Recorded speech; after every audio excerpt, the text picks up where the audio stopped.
So think about this for a second.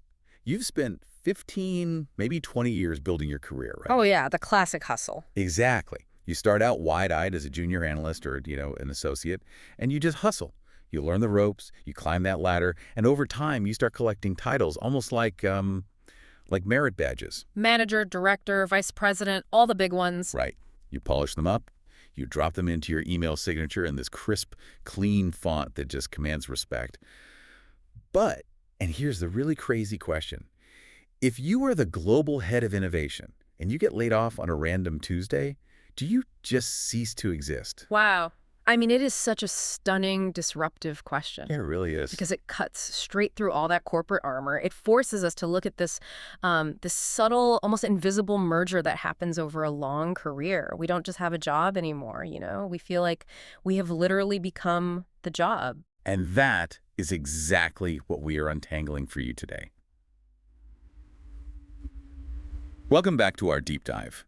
As you continue your journey through Breeze Dawn's incredible book, A Soulful Transition, Finding Heart-Led Career in the Age of AI, we have curated this specifically for you.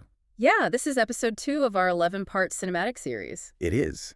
And today, we are immersing ourselves in the source material of Chapter 2, which is titled, Your Job Title is Not Your Soul. The overarching mission of today's deep dive is really what we call an identity detox. Because if we introduce ourselves to the world by our functions rather than our humanity, if your default is saying, "Hi, I'm the Senior VP of Strategic Synergies." Which is such a mouthful, right? It is. But if you do that instead of treating yourself as a complex human being, well, you're making yourself deeply structurally fragile, especially right now with how fast the landscape of work and artificial intelligence is shifting. Okay, let's unpack this, because the trap of becoming your title, it's so incredibly subtle. You get the promotion, and it feels amazing, right? Oh, absolutely. The rush is real. But that feeling, it doesn't last.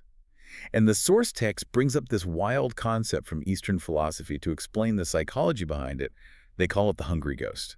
Right. And what's fascinating here is how perfectly that ancient hungry ghost metaphor maps onto our modern corporate dopamine loop. Tell me more about that. So in Buddhist tradition, a hungry ghost is this being depicted with a tiny, needle-thin neck, but a massive, giant, empty stomach. Oh, wow. Yeah, and it's constantly consuming, constantly frantic to eat, but because its neck is so narrow, it can literally never actually get full. So if we apply that to the corporate ladder, we are basically feeding that giant empty stomach with a new job title. Exactly. And it feels wonderful for what, maybe 3 days? You get that immediate dopamine hit from the barrage of congratulations comments rolling in on LinkedIn. Oh, the LinkedIn likes are a powerful drug. They really are. But then the baseline resets, and that hunger, it just creeps right back in.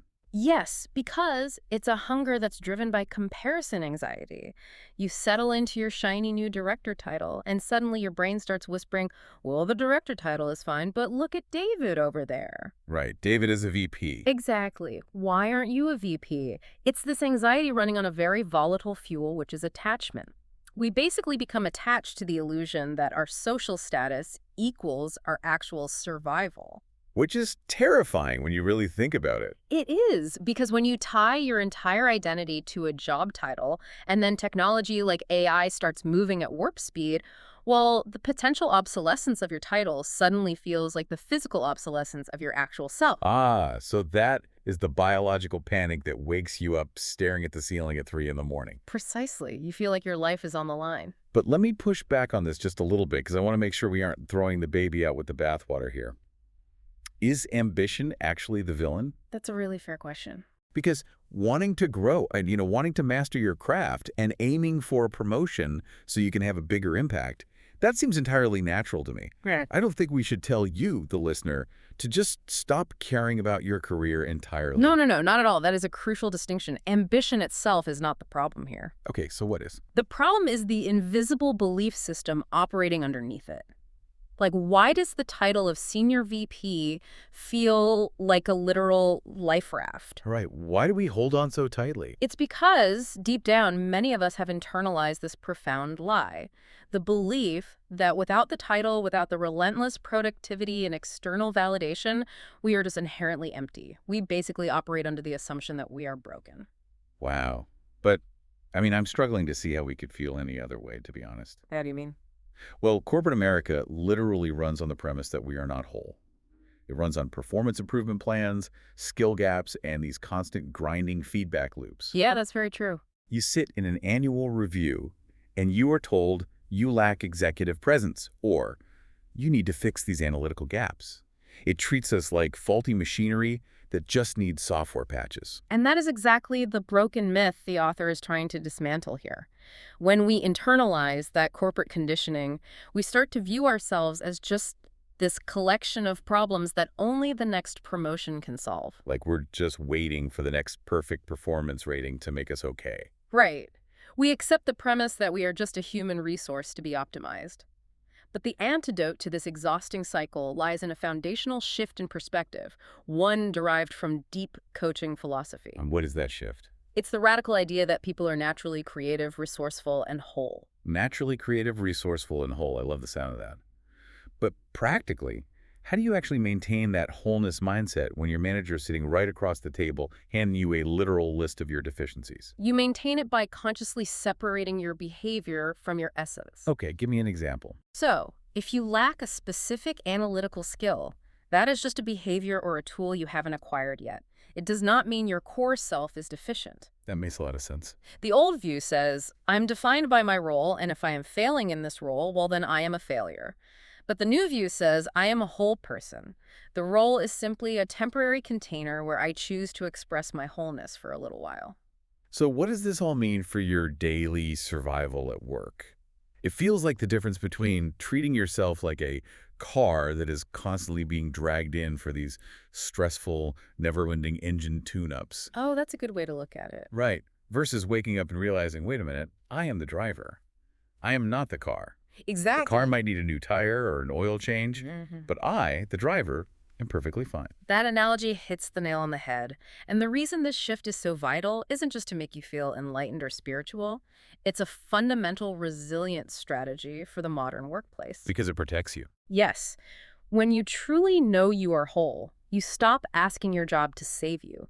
You stop asking your boss to play the role of a supportive parent. And you definitely stop letting quarterly financial results dictate your self-worth. Exactly. Knowing you are whole means you have psychological safety regardless of what happens in that ruthless Q3 reorganization. But, recognizing you are whole in a vacuum is easy.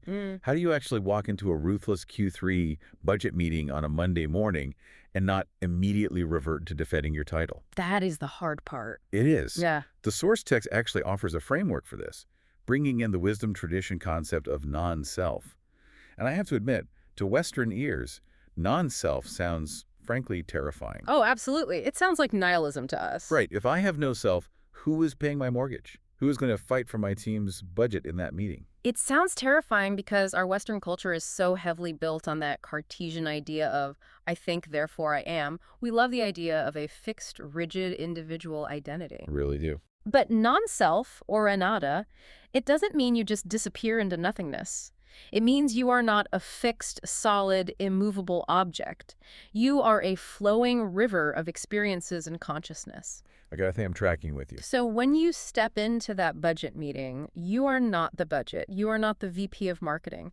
You are simply the consciousness that is currently witnessing and navigating the experience of being a VP of marketing. Here's where it gets really interesting, and this brings us to the metaphor of the coat, which I think clarifies this beautifully. I love the coat metaphor. It's so good. Yeah. Think of your functional job title like a heavy winter coat. It is incredibly useful. It keeps you warm, meaning, pays your bills and provides shelter. And it signals to others who you are in the hierarchy. It gives you the necessary status to actually get things done. Yes, and it has all these deep pockets where you keep your tools like your Python skills or your strategic planning frameworks. But fundamentally, you are not the coat. Exactly. When you come home at night, the healthy thing to do is take the coat off and hang it by the door. Because underneath that heavy layer of corporate armor, you are just you. Right. You are a parent, a friend, a community member, just a human being. You don't wear a heavy winter coat at the dinner table because the sheer bulk of it makes it physically impossible to hug your kids. That is such a vivid image. Yeah.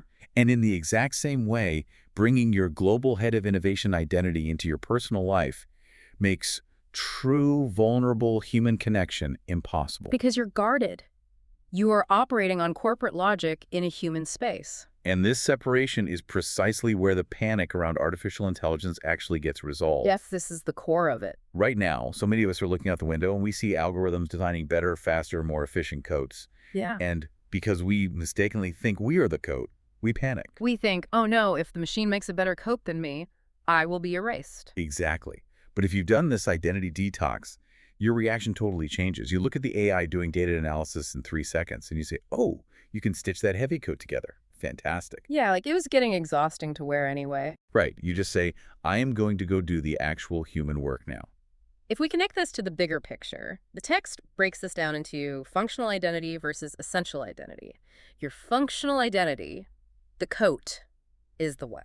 So things like writing code, managing supply chains, generating reports. Right. And technology can, and definitely will, replicate much of that function. But your essential identity is the how. It is your wholeness. It is the human application. Essential identity sounds like, I am the person who brings calm to chaos during a crisis. Yes. Or, I am the one who connects isolated departments. Or, I am the one who creates psychological safety for a terrified junior team that just messed up a project. And no machine can do that. An Yeah. AI algorithm might be able to perfectly flag a critical error in the code in a millisecond, Sure. but it cannot hold space for the human developer who is having a literal panic attack because they made that error. Separating your function from your essence guarantees your value. So if the market shifts dramatically tomorrow, your function might change. You might stop coding and start mentoring. Exactly, but your essence remains infinitely valuable and totally unautomatable. Okay, so once you take the heavy coat off and recognize your essential identity, it forces a massive shift in how you relate to your employer. The fundamental terms of engagement have to change. They absolutely must. In coaching, there is this concept called designing an alliance between two people. What does that mean? It means setting clear, conscious rules for how you will interact with each other. The author asks us to apply this directly to our careers. We need to design a conscious alliance with our work.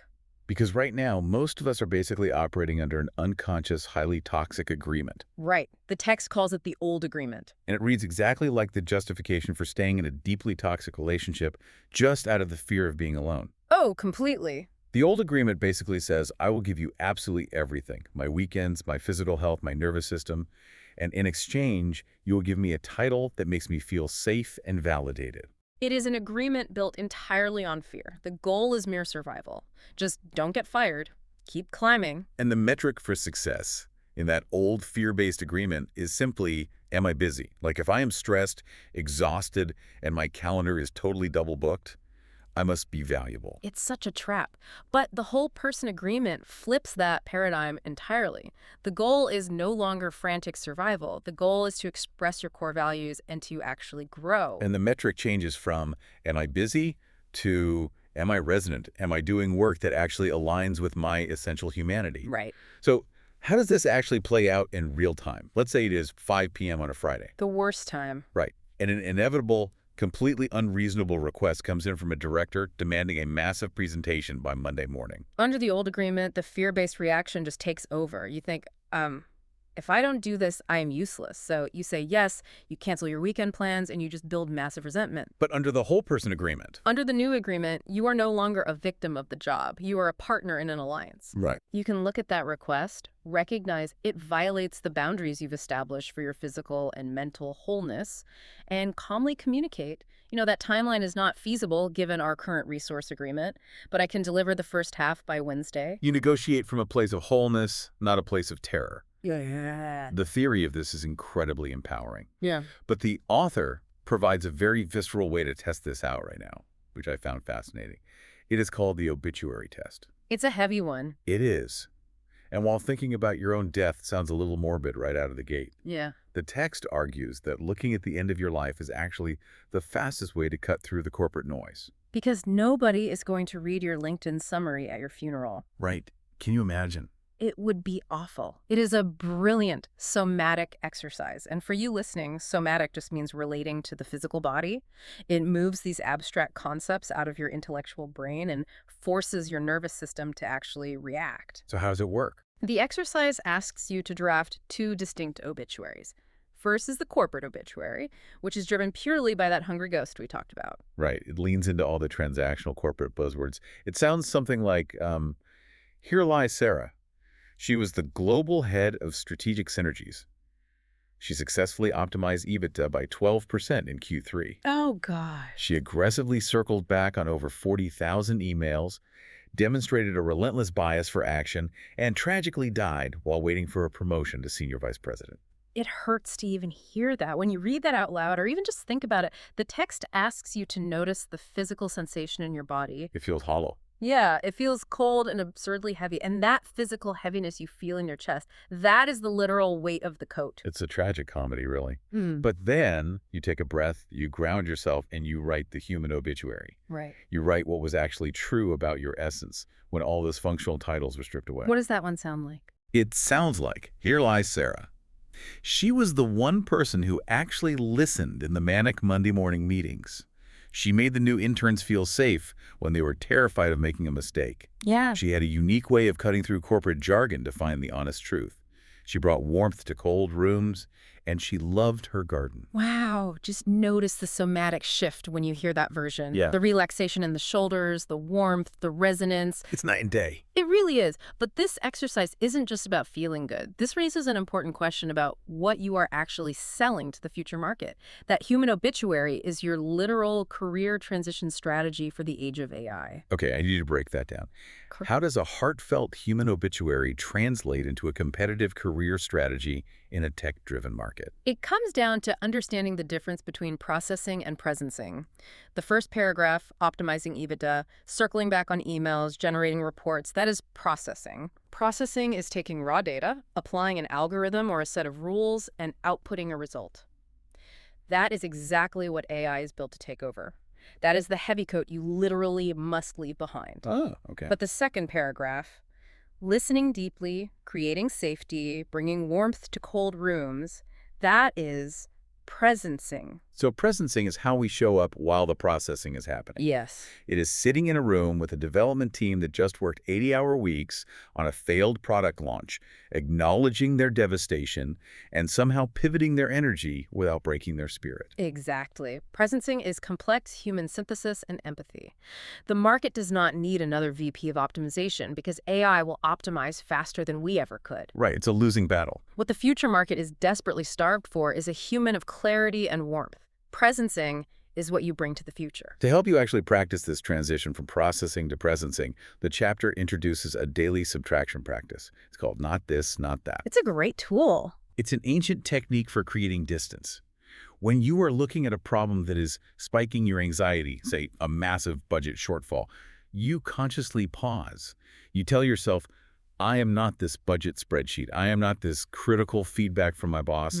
I am not this Q3 deficit. It creates vital psychological space. And in that space, you shift from being the identifier to being the solver. Explain that shift. You stop saying, I am a failure because this project is failing. And you start saying, I am a naturally creative, resourceful, and whole person who is here to solve this failing project. It completely removes the personal drama from the equation and puts you back in your executive power. Exactly. Now, the chapter ends with a workbook section to really lock this identity detox in, and there are 3 quick, highly practical exercises you can try this week. First is the name badge visualization. That one is so simple but so effective. It is. Tomorrow morning, imagine your job title isn't a huge coat, but just a physical name badge. You clip it on to get your functional tasks done, but at the end of the day, you visualize physically unfastening it and leaving it on your desk. You do not bring the name badge to the dinner table. I love that. And the second practice is the whole person check-in. How does that work? In your next one-on-one meeting with a colleague, instead of diving straight into a status update on project deliverables, ask a question that speaks directly to their wholeness. Ask, how are you holding up with all this organizational change? Just a human question. Exactly. And notice how the entire energy of the room shifts. You are suddenly connecting soul to soul rather than role to role. And finally, there is the mantra. When that Sunday night dread hits your stomach or imposter syndrome flares up right before a presentation, you just repeat, I am naturally creative, resourceful, and whole. Nothing is broken. I am just in progress. Ultimately, what we are talking about here is shedding a skin. And let's be intellectually honest, shedding a skin is a highly uncomfortable process. Oh, for sure. It's not easy. It leaves you feeling raw and exposed because you are no longer hiding behind the status of the title. But the agile, essential person who emerges from underneath that old armor is infinitely more adaptable and vastly more future-proof than the heavy coat you are leaving behind. Which brings us to a final thought for you to carry with you after this deep dive. We spend so much energy, literally so many sleepless nights, agonizing over the fear that artificial intelligence is going to replace our functions and render us obsolete. So much wasted energy. But what if this identity detox reveals a totally different reality? What if the heavy, exhausting armor of our job titles was actually blocking our true value all along? Wow. What if, by finally letting the machines take over the mechanical business of coat making, we are forced to step into the light and discover the massive, untapped market value of our sheer, unfiltered humanity? It is a profound, necessary reframe for the future of work. It really is. So if you are that global head of innovation and you get laid off on a Tuesday, you do not cease to exist. In fact, that might just be the very day you finally take the heavy coat off, look in the mirror, and truly meet the whole unbreakable person underneath. Beautifully said. Thank you for spending this time with us. Keep exploring your essential identity, and we will be right here with you next time as we continue our 11-part journey.